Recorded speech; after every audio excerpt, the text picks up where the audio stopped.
அனைவருக்கும் வணக்கம். இன்றைக்கு காதலர் தினம் இல்லையா?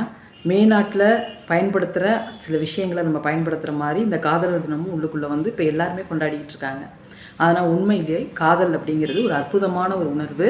அது வந்து முன்னாடி இருந்த காலகட்டத்தில் இருந்த அர்த்தம் மாறி இப்போ வந்து பார்த்திங்கன்னா வேறு மாதிரி ஆயிடுச்சு. தவறான ஒரு புரிதல், மீடியா, சில விஷயங்கள், மொபைல் இதெல்லாம் வந்து தவறாக ஒரு இதை சொல்லி குழந்தைங்களுக்குள்ள சரியான ஒரு புரிதல் இதில் கிடையாது இல்லையா? ஆனால் என்னென்னா உண்மையான விஷயம், டீனேஜ் அப்படிங்கிறது நம்மளுடைய உள்ளத்தையும் உடலையும் சரிவர கொண்டு வந்து நிலைநிறுத்துறது தான் வந்து டீனேஜுங்கிறது.